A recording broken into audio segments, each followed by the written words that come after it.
through June. So hopefully you'll put that in your calendars. I just want to recognize Denise's mother, Dorothy Graves Kenner.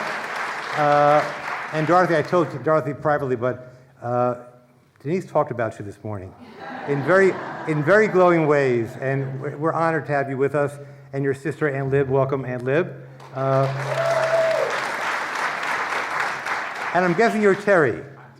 Okay, I guess that. We haven't had the pleasure. I'm Rabbi Sid Schwartz. Terry Eberhardt is the president of the Denyce Graves Foundation.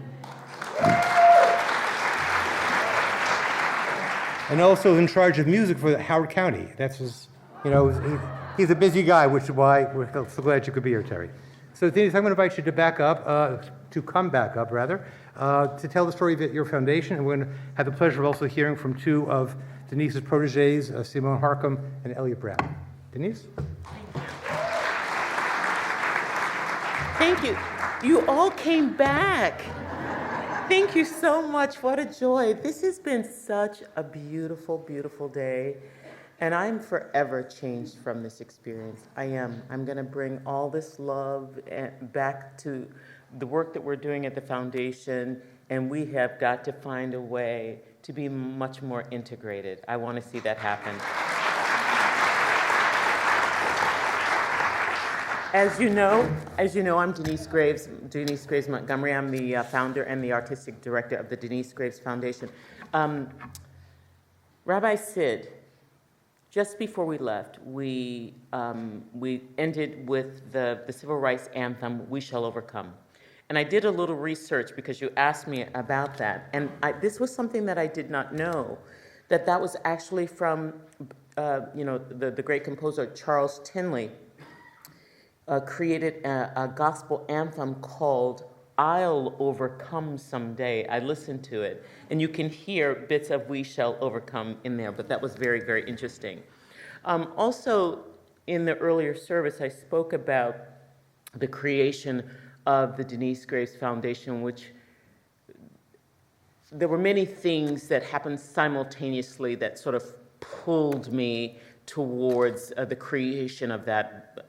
Along with my students, really, it's oftentimes when you go in as a teacher, you think that you're going to impart some of the knowledge that you've earned over your life experience, and they end up teaching you. And that's been the case. I have sung for more than 45 years, and parallel to that singing career, I have been an educator. And I have learned so much more in the classroom than I have ever learned on the operatic stage. This is being live streamed, isn't it? They've both been incredible teachers.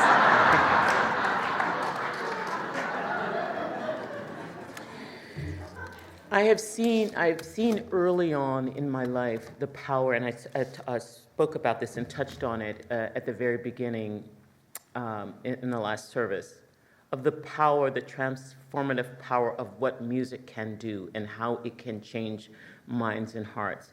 And I had been for many past seasons on the artistic board of the Kennedy Center Honors. And I had an experience many seasons ago where someone to my right was red and someone to my left was blue. And then James Taylor came out and sang "Going to Carolina in My Mind." And I watched what that did to us. And I thought, this is a nerve, this is a common thread that can bring together people. It already is a shared language all over the world. Through my work as a cultural ambassador, the Department of State sent me to many countries with the mission of listening and sharing and learning. And sometimes when we didn't have a language, we had the language of music. And I've seen over and over and over again what music can do. And I think that for me, that's been no accident that I've borne witness to that. So that is the mission of the work that we are doing at the foundation, to restore the soul of America by restoring the arts in America. We believe that the soul of the country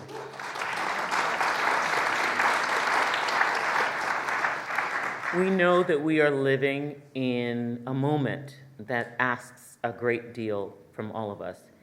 It asks for our patience, for our empathy, our imagination, and our courage. And these are exactly the muscles that the arts strengthen.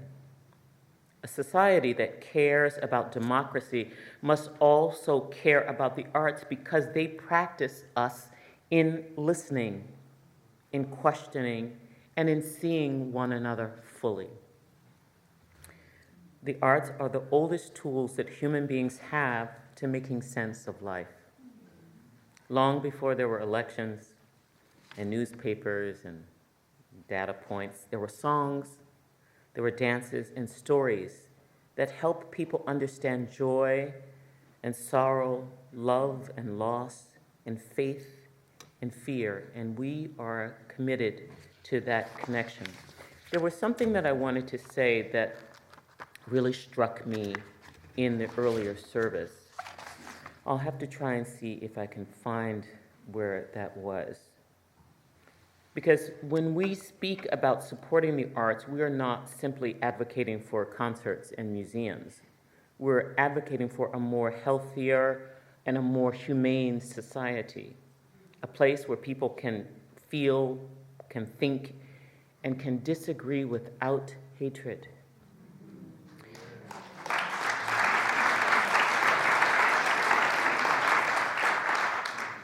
A place that is worthy of our children and of our future. And I had it written down. I was so struck in the earlier service about the prayer for social justice. We cannot merely pray for God to end disease, for we already have great minds with which to search out cures and healings, if we would only use them constructively. Therefore, we pray instead for strength, for determination, and for willpower, to do instead of merely to pray, and to become instead of merely to wish, that our world may be safe and that our lives may be blessed. That was such a beautiful, beautiful, beautiful prayer, and I want to thank you for introducing that to me today. We have 3 programs at the Denyce Graves Foundation that speaks to, really all of them speak to social justice, but to the 3 tenets of American history, of the vocal arts, and of social justice. And one is the Shared Voices program that we have. And Shared Voices is an initiative that's designed to create channels of communication between historically Black colleges and universities and predominantly white institutions, such as conservatories, to enrich the music programs on both sides. When we were all living through the pandemic, we were also watching unfold, I think, other pandemics at the same time. It was curious to me that the entire world was on pause, and we were watching many things in our society unfold.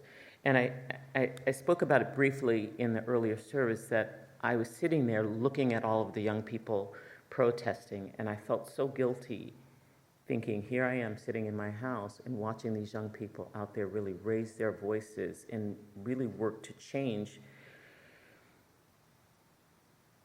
our world, to change our society. And I thought, there must be a way, just like this magic that happened at the Kennedy Center when I was sitting next to 2 individuals of very, very opposing views. There must be a thread that we can find that unites us. And in fact, there is so much more that we're so much more alike than unalike. And I'm endlessly curious as to what that is and how we find that in our world. And I know that the arts and music is one of those incredible tools. And the HBCUs have had a very rich tradition of exceptional choral programs, outstanding ensembles such as the 105 Voices of History, the Fisk Jubilee Singers, are just two examples. Many voice majors and choral directors at private institutions are unaware of what HBCUs have to offer, and all of the top-tier conservatories provide lessons and coachings for voice majors, something that many of the HBCUs lack. So building on that long-standing connection between HBCUs and PWIs, Shared Voices, which is they're all important programs, but Shared Voices, perhaps the most forward-facing program of the foundation, shapes an arts landscape that reflects the diverse world in which we live by creating a consortium of schools who are committed to learning from and with each other and championing a more dynamic and diverse model of education, and specifically music education. And I say that because I believe that when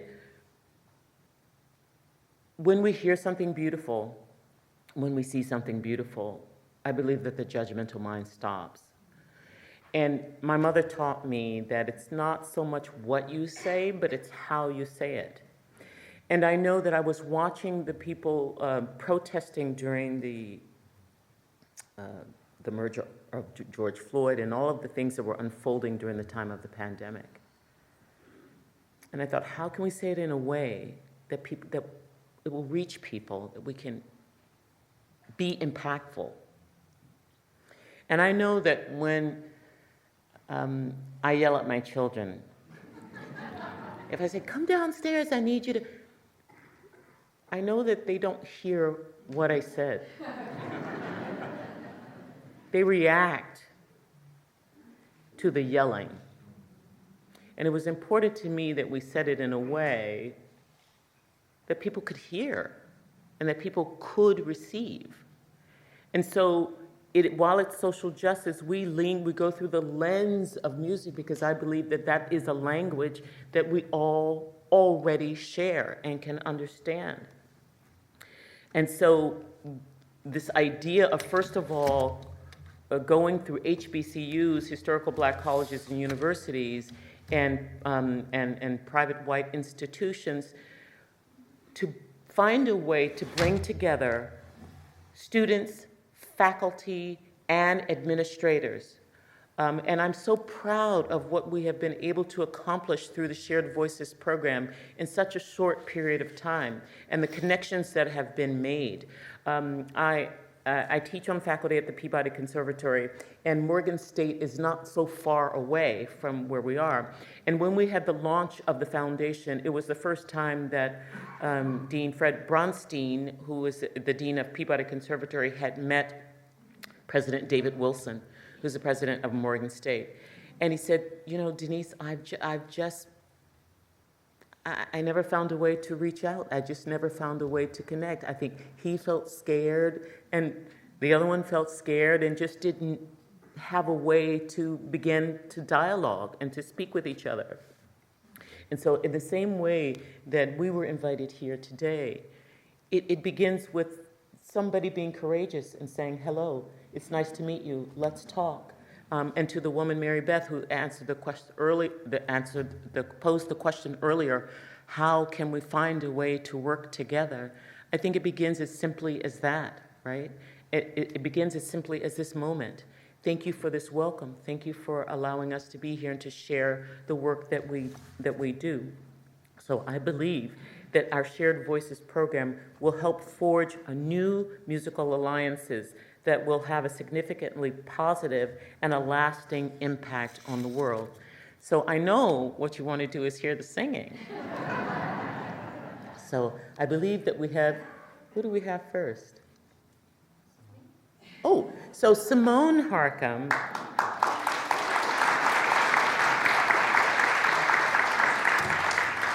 I'll just have to tell you a little bit about this woman. I love her. She's like my daughter. She is like a daughter to me.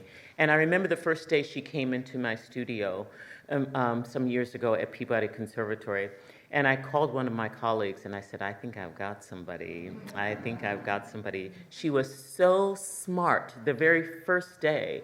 And for me, Rabbi said something in the earlier service about not using my voice in the way that because I'm approaching my retirement. The truth of the matter is, in this profession, one has to be so myopic because you have to spend so much time developing your own talent. And I never thought really that I had enough space in my heart, quite frankly, to be concerned with everybody else's career plus mine. And it's been the greatest shock of my life, working with these young people, how in fact they have expanded my capacity. And I am much more excited to watch them, first of all, to see the light in their faces when we're working together, and to see that dawning of understanding come across their faces, and to actually see them implemented, and to see them up on the stage doing what it is that they want to do brings me far more pleasure than anything I could have ever done myself. So, Simone Harcum.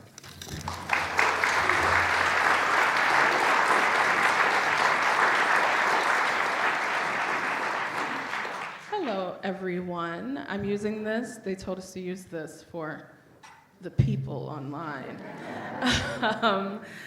It's such a pleasure to be here, representing the foundation, representing this partnership, something that we've been looking forward to since we met Rabbi Sid in Chautauqua. The song that I'll start with is called I Believe. It is written by a contemporary composer named Dave Ragland. He is very much still active and composing. Actually, I'm going to sing something for him next week down the street at George Washington.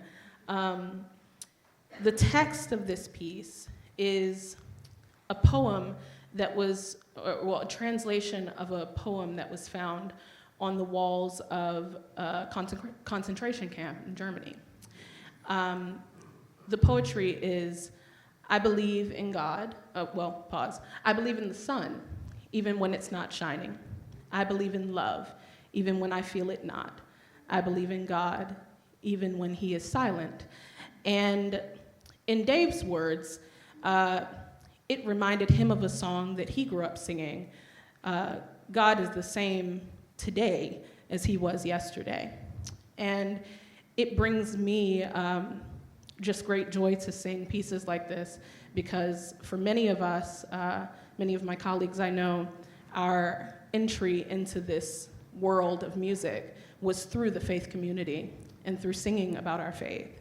And after all of the training and meeting Miss Graves over here and going onto the operatic stages, what really hits home are messages like these.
Rabbi Sid, my point was just proven.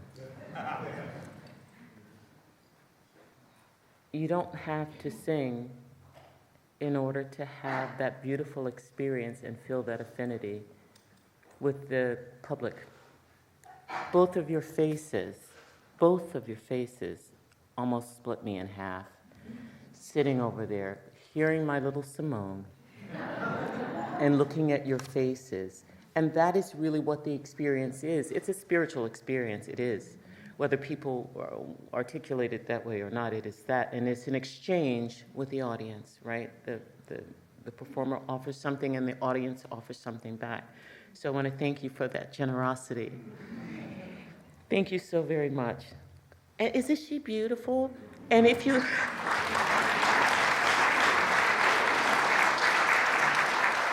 If you were walking down the street and you saw her, you'd have no idea that all of that incredible beauty would be in that woman. And that's my point exactly. That every life is valuable. Each person is important. You have no idea what orders we are all under here, what our contracts are with the divine. Everybody has a very important purpose here. Right, and so she represents one of our newest initiatives, Generational Voices. And Generational Voices is a new initiative that bridges together the past, present, and future of vocal artistry. It builds on the success of Shared Voices, which you will hear one of our Shared Voices singers in a minute. Our pioneering HBCU Conservatory Exchange program, Generational Voices, serves emerging artists who have completed their formal training and are ready to launch professional careers. Each artist in Generational Voices is paired with a legend in the field, someone who actually had a career, and with a current leading day singer. So we surround them in a mentorship triangle of support to nurture every aspect of their growth. And this is modeled after the work that the great impresario, Madam Mary Cardwell Dawson, did, as I spoke of earlier, and for those who were here for the earlier service. One of the things that she did was, first of all, she created a stage for Black artists that did not exist. You know, my daughter's a big Beyonce fan. And I said to her, if it wasn't for Madam Mary Cardwell Dawson, we wouldn't know Queen Bee, right?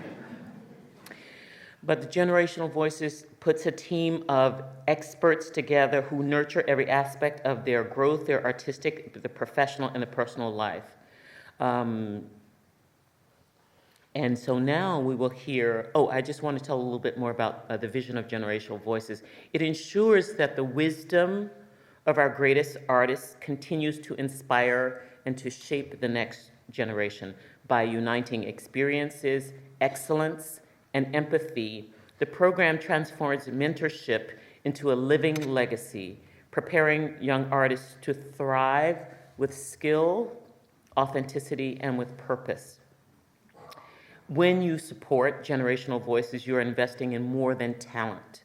You are investing in continuity, compassion, and the future of American artistry. And together, we are ensuring that great voices are not only heard, but sustained and celebrated for generations to come. And what I started to say about Mary Cardwell Dawson, she wanted to make sure that some of our great, great talents that we often see, we can sometimes see that in the profession, that we might discover a great new talent for a season or two, and then we'll say, gee, whatever happened to so-and-so, right?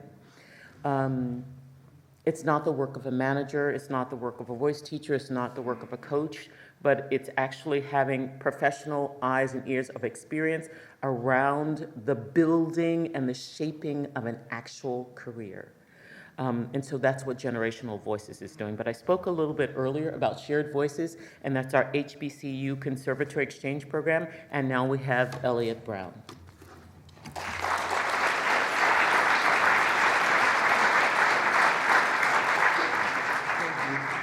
Good afternoon, everyone. It is such an honor to be here. I am a graduate student in my last year at Allen University, which is located in Columbia, South Carolina, and I got to meet a lovely South Carolina native over there, Mr. Leroy.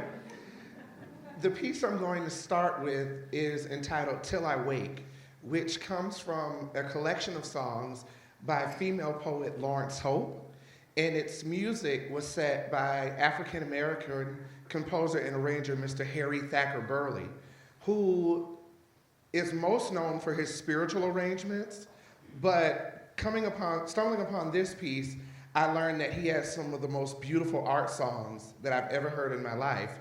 And I have later learned, thanks to the work of Shared Voices and the mentorship that we get with Ms. Graves, that really one of the things that bonded them together was that you have these two marginalized demographic of people, women who are often overlooked and told that what they can't do, and then you have African Americans who are often sharing the same story, and I believe that that is one of the things that brought them together that made this beautiful music. But I just wanted to piggyback on that a little bit. Sorry for photobombing. no.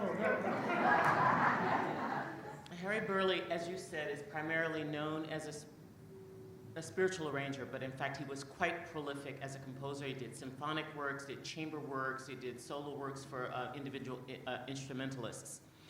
And during the turn of the last century, he worked for Ricordi, the publishing company in New York City. But because he was African American, they would not publish his works. But they did publish them in Italy. And so his works were published in Italy.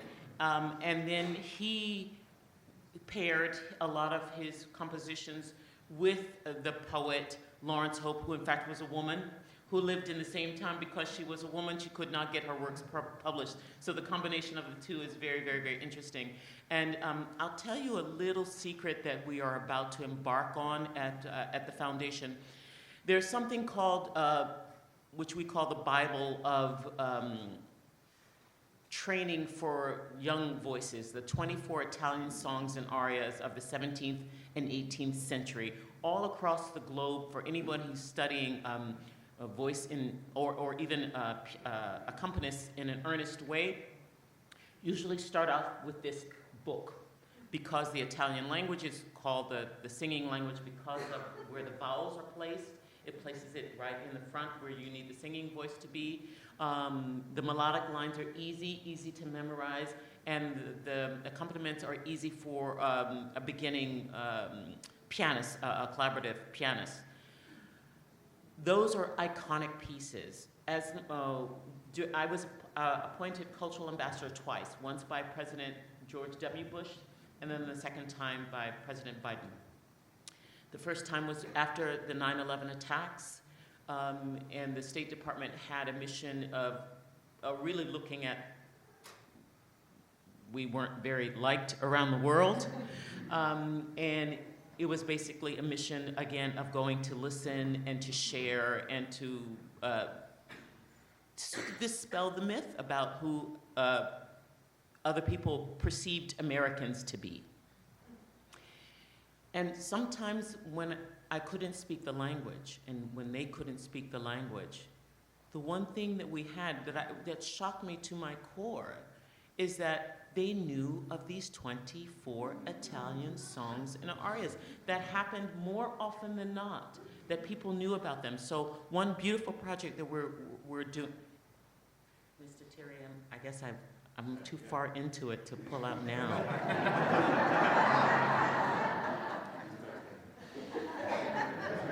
One of the beautiful projects that we have coming up at the foundation is that we are taking those iconic songs that have existed for over 450 years, and we're having them reimagined with compositions by African American men and women. And so we'll be on the lookout for that sometime this year, that we hope to get into all of the conservatories, into all of the schools of music around the world. So I'm excited about that. Elliott Brown.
That was so beautiful. It's so exciting to watch these young people grow and become more and more and more of who they are becoming. It is a beautiful thing to witness, and I'm so grateful to God for the beautiful life that I'm living and the time that God has given me to watch these things unfold. Thank you so much.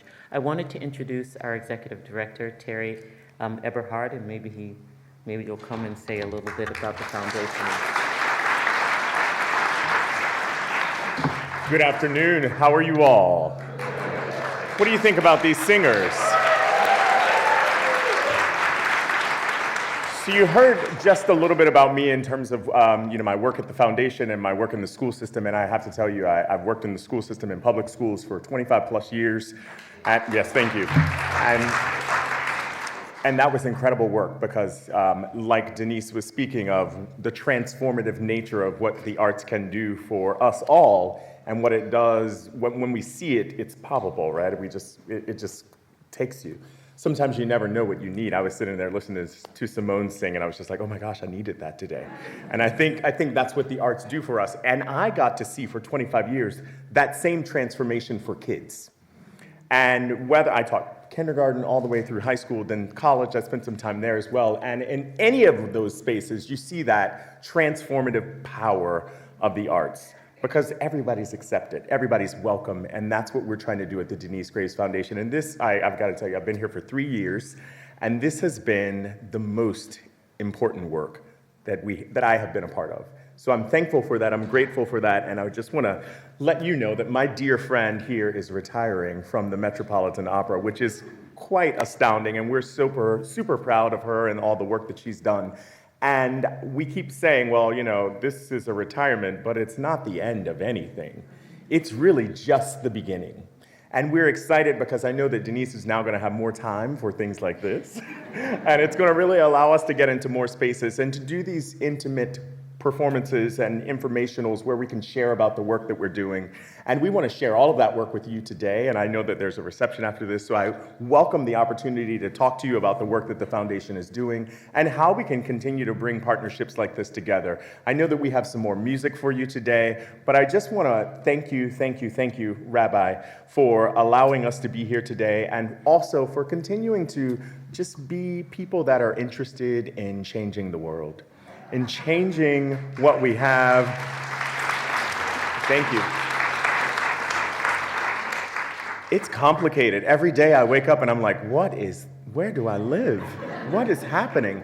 And then I get to do this work and I'm like, okay, I have my tool. I have my tool to fight the crazy, right? The crazy can be fought with these incredible voices and these opportunities that we share with communities to build community. So thank you for that. As we leave you this afternoon, I just want to make sure that you know those 3 programs: Generational Voices, Shared Voices, Hidden Voices. And the work of art that we've created with with Hidden Voices is so incredibly important. I want to share this. Each year we do these calendars that tell the story of people that have been erased from our history. Every year I put it up in my room, I put it up in my house, I put it up in my office, because there are so many people that are just left out of the storytelling. So we want to make sure that we can share that with you today. So we have that. We also create works of art. Denyce spoke about Madame Mary Caldwell Dawson, and we created an opera for her. So that was a vehicle that Denyce was able to utilize to really continue to tell that story. So there are lots of things like that that are happening inside of Hidden Voices, and I'm here to tell you all about them. I know we have just a little bit of time, but I want to get back to some more singing for you because you want that, yes? Who's next? We welcome back Elliot Brown.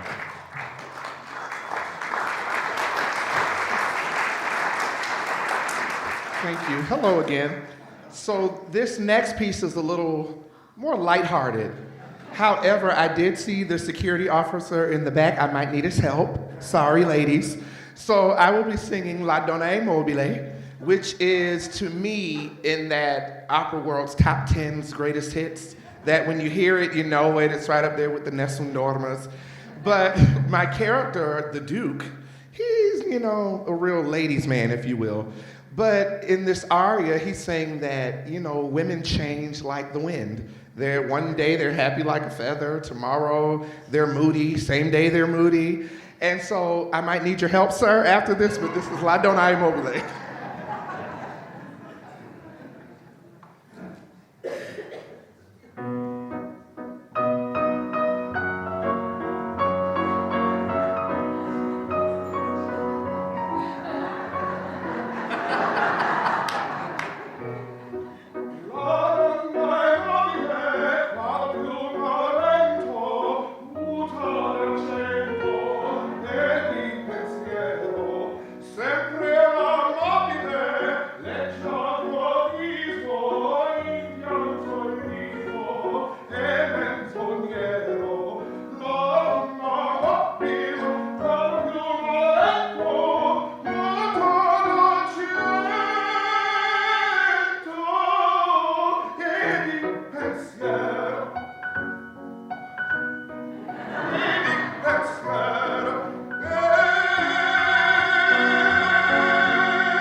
Hello again, everyone. And now for something completely different. Liz, I want to also acknowledge our wonderful pianist.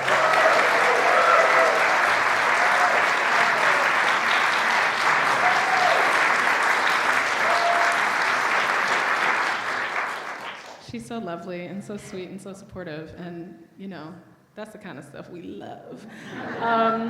We'll be performing Love Rejoices. It's a song by Leslie Adams, one of, I think, maybe one of the most well-known and prolific composers of art song, Black composer, who just died, I think, a couple of years ago. I mean, he lived a long, long life and was composing all the way to the end.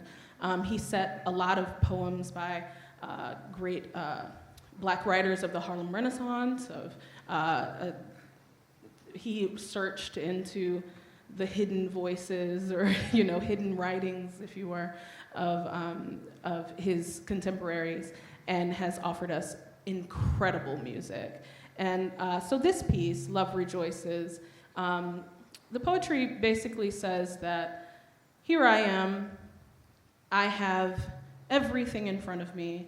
I have every single opportunity available to me, or that's what they say. Why then do I feel confined? And so it's so beautifully written, and the struggle of that, of the present, or what we hope to be true of the opportunity that we have, juxtaposed with the feeling that that's not actually what's going on. And then rounding it all off, and all the way through the piece, is the phrase, love rejoices, and love rejoices. Just to hold on to that. And what I love about it is, in the end, this is super nerdy, I'm sorry. In the end, there's an option of one note, to end on one note or another. And one note, the feeling is uplifting, and as if we're coming out of this space. And the other, not so much. And the fun thing about it is I never know which note I'm going to sing. I never know. It depends on my emotional journey through the piece. So we'll see.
I think it's clear that she took the good note. Thank you so much. I want to thank both my parents, because my aunt and my mother, these two women over here, are incredible. They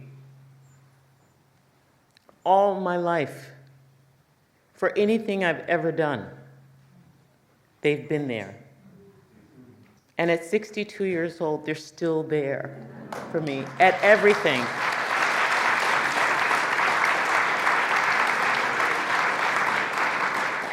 And this is what it looks like when you pour yourself into the young people. This is what you get. Thank you, Mom, and thank you, other Mom. Thank you, Aunt Lib. Thank you so much. Thank you, Rabbi Sid. I would drive any night at midnight to come be here with you all. Thank you.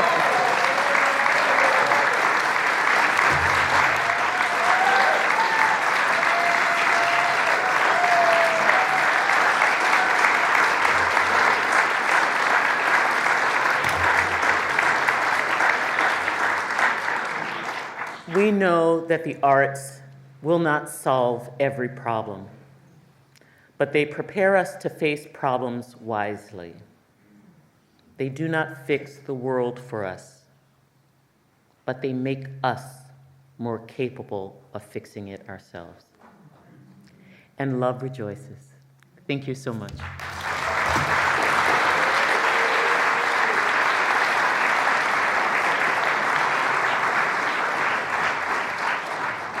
So, next time, do I have to drive to you at midnight? Yes. Okay. Let's make a date, okay. I wanted to say some thank yous. There's too much sound here. First, I want to thank Simone and Elliot and Elizabeth for performing for us.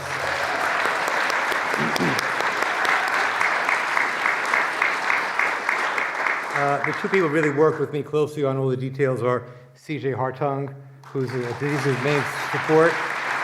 CJ, thank you. And Rita Milchberg and the staff here at Adash Shalom. I want to ask our 6 family sponsors to stand up and for you to thank them for making this possible. Sponsors.